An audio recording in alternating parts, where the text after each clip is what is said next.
This is IA Forward, your playbook for success as an independent insurance agent. Here to help you knock it out of the ballpark are your hosts, Shane Tatum and Tonya Lead. Welcome to IA Forward. In our last podcast, we talked a lot about the strike zone. For our non-sports listeners, I'm not going back there. Where I'm headed to now is the comfort zone. Now, what really made me think of this is I looked up a little while ago, and Maribel, the 3.8-pound Chihuahua, had brought into my office 3 different velvet blankets. I didn't even know that we had 3 blankets that were accessible to her right now. Usually there are 2. There's one on the sofa and there's one on the ground in whatever room that one of us is in. So right now in my office, she has 3 blankets, a giant stuffed animal, and 3 squeaky toys all piled into her bed. I was just looking at her thinking, exactly how comfortable do we need to get on a random day? I don't even know what to say about the level of spoiled whatever that's going on currently in my office. But it made me think we get that way in our agency sometimes too. Things are going good. Even in the market that we're in, things are going well. We're successful, we're profitable, but how far in the comfort zone do we really need to stay to continue that level of success? I've spent a lot of time on the road and in hotels here lately, and I relate to Maribel needing to be comfortable because the first thing that came to my mind is hotel pillows. I have an ongoing fight with hotel pillows. They're either too soft and they smother you because they like curl up around your head, or they're too hard and they feel like you're basically laying your head on a sack of Quickcrete. But I also relate that to this saying that I have been introduced to by travel softball coaches over the years that have spent a lot of time producing and developing Power 5 college athletes. And it's this thought of you need to get comfortable being uncomfortable. I always take Maribel out at lunch, and she was so comfortable today that at 12:15, I went to open the door and I said, "Come on, let's go outside." And she just looked at me like, "I'm comfortable. I'm not moving." And I'm like, "No, come on, let's go outside." And I'm like outside, and she just looks at me like, "No." So I come back inside. I'm standing over her, and she rolls over on her back for me to rub her tummy. And I'm like, okay, you've got the 3 blankets, the stuffed animals, the squeaky toys are in the bed, and now you want me to rub your tummy? We need to go outside. And it was like she refused. And you know she needed to go, but she was so comfortable. She was not going to do what she needed to do because she didn't want to get up and move. That pain and agony laying there, needing to go to the restroom, was not as great as the pain of getting out of that bed and going outside. Sometimes you just fight your way through it and you just say, I'm not getting up. I'm not going to the restroom. I'm not getting up. I do think you're onto something here with this idea of, is it good in our business to be comfortable? Being comfortable can make us a little lazy. It can make us not as sharp. We can never, in the insurance agency business, really in any business for that matter, we can never just say, this is the way it's always going to be. And that is a phrase of comfort. This expectation, this mental state that the way it is the way it's always going to be. And if that happens to be a comfortable thing, then we can be caught off guard. Let's rewind to 2019 for a minute. February 2020, 4 years ago. 2019, these are comfortable times. Capacity is great. We've got access to all the carriers we need. We've got access to carriers we don't need, that we're not feeding. And they're not even like complaining that we're not feeding them. They want more from us, but not to the degree of we're going to terminate you or whatever. It's just comfortable for independent agencies. It's easy, especially for those that are really good salespeople, which is most of us. Where we went to over the course of 2020 through today has just been a series of seasons, and it's been one thing after another those that don't get comfortable with the uncomfortable are probably needing to take a few mental health days. They are probably stressed to the hilt. And I don't think that's where we want to be. What we want to do is we want to find some comfort in always being uncomfortable and always being ahead of the curve. I like to think of it as agency owners that we should be constantly looking over the horizon. I want to go back to your pillow problem. I totally get this. And I do travel with my own pillow when I drive. Now, when I fly, I do not do that, but I do take my own pillowcase. And I have discovered that by taking my own pillowcase, if I have to double stuff a pillow or whatever, by taking my own pillowcase, it does make it a little more comfortable. I get it, but is there that big of a cost difference at the hotel level? Could we not just find comfortable pillows? The allergy-free pillows, if you ask for those at the hotel when you check in, they are better than the regular pillows. I had no idea there was allergy-free pillows. Yes, the allergy-free, if you ask for those, they are better. Are the allergy-free pillows only available to the bougie hotel world? Because some of us don't know the bougie hotel world. Oh, Help us. whatever. Your wife is the queen of the Four Seasons. We are not going there. But I do want to say sometimes just a small shift makes all the difference. And recently in our household, we did a shift with my office. I've talked about this. And I was in a space that was very comfortable. I was in a back room. It had 2 small windows. It was very spacious. I had everything on my walls. It was all set up. There was really nothing wrong with it. But we shifted me to a new space that I absolutely love. I basically have one wall of windows. I have a beautiful view of our outdoor pool cooking area. It's actually not as comfortable of a space. It's a very awkwardly shaped room. But that small shift out of comfortable into something really great has given me a mindset flip, which sounds really weird because I'm doing the same things every day. My computers are set up the same way, but it was just a little shift. I shifted out of comfortable into something new, and that something new really made everything so much better. Did I want to shift out of my comfortable space that I was already moved into? No, not really. It was a pain in the booty hiney to have to do a little bit of construction and then move all the wires and all of that stuff.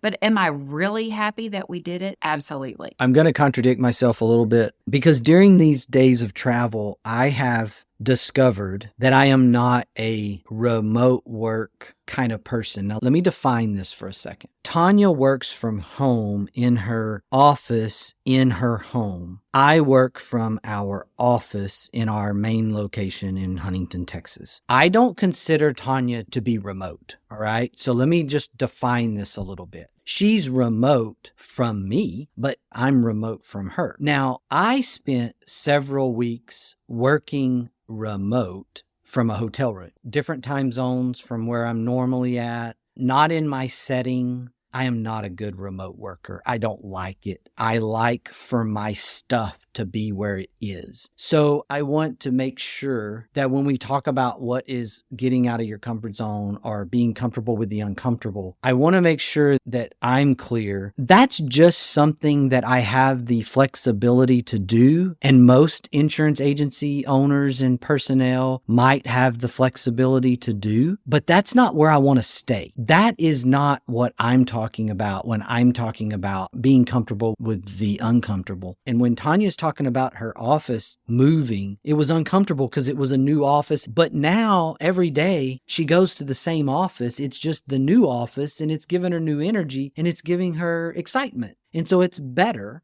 Being uncomfortable meant improving for her. I have the direct opposite in that I learned something about myself in spending almost 6 weeks in a travel environment where 2 or 3 days I found myself at my traditional office desk. And then a couple of days a week, I found myself in a makeshift hotel room desk. One of which was on the floor. That was my personal favorite. When we're doing a video call and he is on the floor. I was on the floor. It disgusted my wife because she was working at the desk. I sacrificed, by the way. Chivalry's not dead. I was on the floor so she could be at the desk. The uncomfortable I'm talking about is the set in your ways to never even try. The idea that it's always going to be this way, and that is more risky. To stay in the status quo, as crazy as it sounds, is riskier than taking yourself into an uncomfortable zone and learning something new or being exposed to something new. Because what you might find is that you might find a great opportunity over the horizon into that new thing. Shane, I tried something new 15 years ago and it didn't work. I went on a date 15 years ago. That's why I never got married. I don't understand that mindset, but I get you. I'm with you. You are right. This is what happens sometimes. And you know what? Just because something went wrong once doesn't mean that that was the way it was always going to be. Now, I love sample sizes. One of the things that I learned out of failure is that you need enough of a sample size to decide whether or not you shouldn't do that thing again. If you tried something different 52 times and it never worked, then okay, maybe you're trying the wrong 52 things. If you tried something once and it didn't work, then that should not be the end-all be-all of your uncomfortable aspirations. There's got to be enough of an attempt to give you a sample size to decide whether or not this is a good direction or bad direction. I have a tendency to have ideas too soon. And I've learned this over the years that if I have an idea and I implement it immediately, a lot of times the market's not ready for it yet. And I've had some failures because of it. But knowing that, having that sample size, now I have a tendency, if I have an idea, I hold on to it for a few years. I don't let it go away. I keep it, but implement it later when the market is closer to being ready for it. It's not that it's a bad idea. It's not that my failures were failures, but I did learn that it's better for me to wait than try to implement too soon. I totally relate to this as well. In 1998, we tried to establish the Integra Partner Network, and we tried to establish it with most of the same ingredients that we reestablished this in 2010. And the Integra Partner Network and this sort of idea that I'm talking about is we were going to help agents start new agencies. We were going to help captive agents become independent. We were going to help producers own agencies, start and own agencies. We were going to be a platform, an infrastructure type organization. This was in 1998. We found this software that would allow us to have a common platform because that was one of the challenges. Think about 1998 and the internet for a second. If you're a digital native Gen Z, you don't understand life before the internet, and that's okay. Let me give you this perspective. I graduated from college in 96, and I was the only person in my entire sorority that had their own computer. So there's your perspective of 98. Nice. So we have this idea, to Tonya's point, and it's not a bad idea, but it technically was never going to work in 1998. The ability to implement and be successful with the idea was ahead. So we had to pivot. We became a standard lines wholesaler. We became a market access provider for a handful of standard lines carriers. We tried online insurance brokerage, but wholesaling brokerage environment. We tried all these things, which taught us a lot of lessons. Most of them were mediocrely successful. In other words, failures.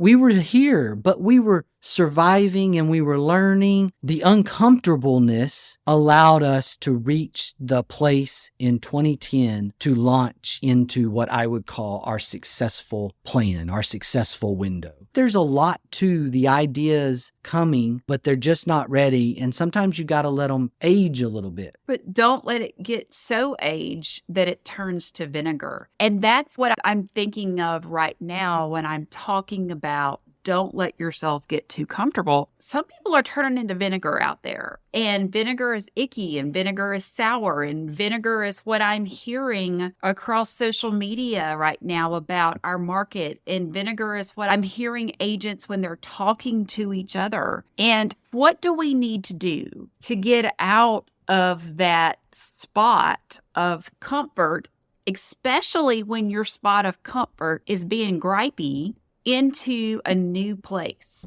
Some of us are just gripey, okay? Mama Queen would tell you, like, there's nobody coming to save you here. Let's take a little self-assessment. Let's get off the pity party. Let's decide that the attitude of our agency is going to be dependent on our personal attitude. And if we are unwilling to navigate, be creative with the direction, try something new, make an adjustment. If we're unwilling to do that and all we're going to do is stand around and complain about the situation, then guess what our people are going to do? They're going to stand around and complain about the situation. Guess what's going to happen with the customers that you're trying to keep while you're yelling at the insurance company for going up on rates? When your people have heard you complain, they're going to complain. And then your customers are going to hear your people complain, and your customers are going to become so complaint-oriented that you're just in this vicious cycle. Do you understand your customers are calling and griping at you probably because you're griping? You started the cycle. And so let's just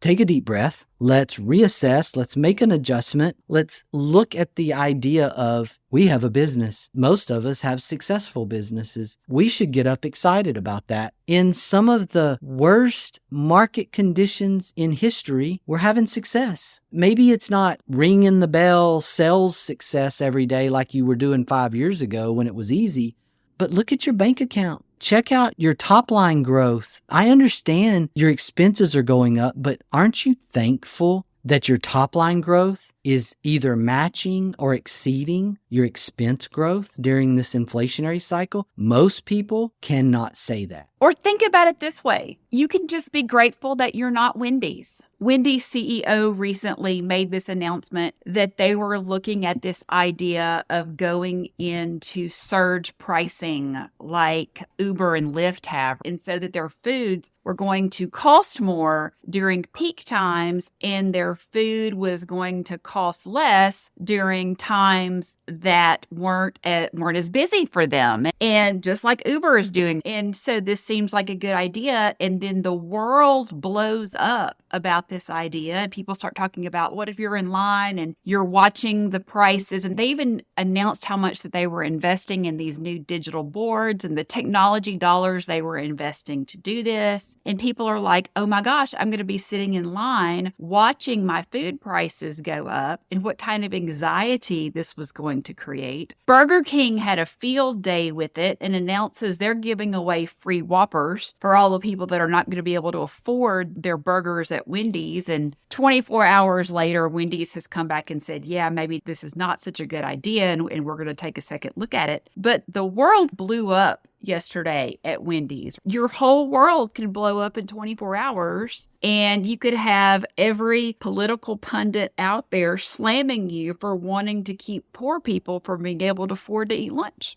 And look, I'm going to take a different approach on this and say kudos to the leadership for being willing to try something. Obviously, there's a lot of bad decisions from the same, what's your phrase there? Sometimes people that have really good ideas have really bad ideas as well. This is true. And you don't know if it's a good idea or a bad idea unless you try something. Not that I want to be that person, but kudos to the leadership for thinking differently, for thinking outside the box. Here's the contradictory that I'm going to bring to the table. The insurance industry needs stability. It needs stability in pricing, reinsurance needs stability. We need stability from loss cost. That doesn't necessarily mean that I want you to just destabilize your people, destabilize your customer base more than you have to. What's important for us as a distribution channel in the independent agency system is that we don't become so comfortable that we can't make the adjustment, that we can't look at it and go,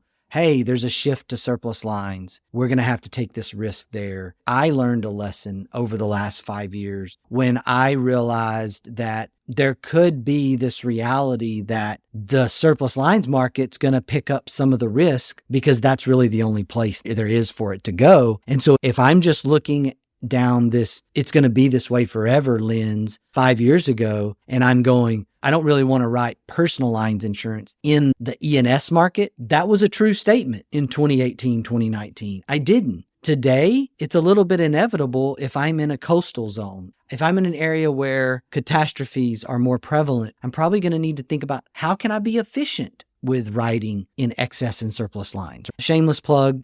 Just did our first live class a few weeks ago on being efficient with excess and surplus lines on the IA Forward website. Go get a subscription and check it out. The reason that was the subject that I picked was because of the market shift, what's going on in the marketplace. If we just sit here and go, nothing's ever going to be different, we're just going to be fine, just keep doing what we're doing and never look over the horizon, we're probably going to get behind the 8 ball. And then we're not going to like where we're at. Sitting in the same comfort zone can even cause challenges from a personal perspective. If you're always going to the same restaurants, if you're always doing the exact same things, you can get in that same kind of rut that can create negativity, not only from a business perspective, but from a personal and even a spiritual perspective. So it may be that you start thinking about, okay, I'm going to go to one different restaurant every week, or I'm going to try a different meal, or I'm going to do something different when it comes to a Bible study. Like Shane and Julie, right now, my husband and I are doing the same Bible recap study that Shane and Julie are, going through the Bible chronologically in a year. It's one of those things that, did I ever spend a lot of time in the books of Leviticus or Numbers? Did my husband, who is a biblical scholar, did he spend a lot of time in those spaces? No. But it's been interesting for us to be forced to spend time in those areas and have conversations about that, because it just got us out of a spiritual rut of, okay, this is what I'm going to focus on. And when you're forced to focus on something else, sometimes really cool conversations can come out of it, even though it's not even something that you would have ever expected. To just give huge praise to Tara Lee Cobble and the Bible Recap crew, this idea of reading the Bible, which is a very top 5 New Year's resolution things that goes on annually in the world. I was that guy. I was like, okay, I'm going to read the Bible. And you get to Leviticus, you just get stuck. It's, oh my gosh, I can't do these genealogies. I can't do this, all this stuff. And you stop. We did this for the first time in 2023 as a couple. We decided we're going to do this. And now we're doing it again for the second time. The amazing thing about getting out of the comfort zone and doing this and thinking about the Bible as a story, a complete story of God's redemption and grace, you will be amazed if you are one of those people that attends church service somewhere, you go to church and you almost feel like, I have no idea what that preacher's talking about. If you do the Bible recap and then you go to church, and the pastor preaches on something, you're going to go, I understand. I get it. That makes sense, because we look at scripture as this out of context piece of thing. And when we go through this whole process that the Bible recap has created, that Tara Lee Cobble graciously takes us through on a daily basis and explains in layman's terms, she's got the plain language movement going on, by the way. And it's just, wow. Since you brought that up, that's been one of the most maximum out of comfort zone areas for me in my life. And yet now I completely have this huge hole in my day if we miss a day of listening. My favorite moment so far, talking about the plain language movement, was when she compared Sarah, Abraham's wife in the Bible, to being the J-Lo of her generation. Loved it. It doesn't get much more plain language than that. Pretty plain language. But talk about getting out of a comfort zone. And if you actually go in and watch any kind of video or read anything about Tara, this was way out of her comfort zone. She is not this grand biblical scholar that has a PhD or has her degree in theology. This was not what she did. She had an idea, she made a plan, she implemented it, and it has grown. Had the number one podcast on iTunes this year. It's absolutely phenomenal, this movement that she has created. But that's what we're talking about here, doing something within your agency. Maybe it's something small. Maybe you think you're happy with where you are, but it could just be a little bit better.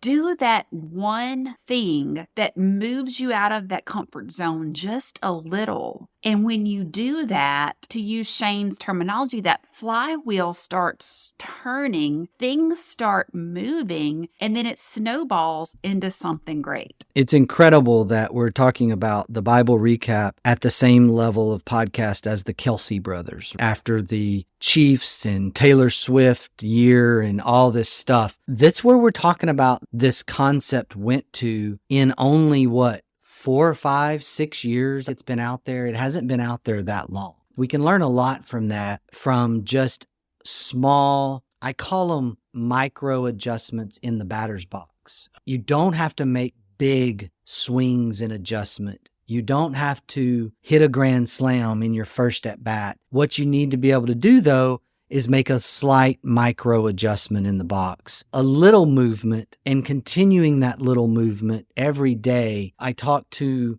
my youngest daughter as softball player. I use the phrase 1% better every day, because after 30 days, you're 30% better, etc. That's the way we should apply this. If we just work on being a little bit better every day, a little bit of movement out of comfort, a little bit every day, a little bit every week on a micro level makes a big change over the course of 6 months to a year. I'm going to leave us today with this quote from Eddie Harris Jr.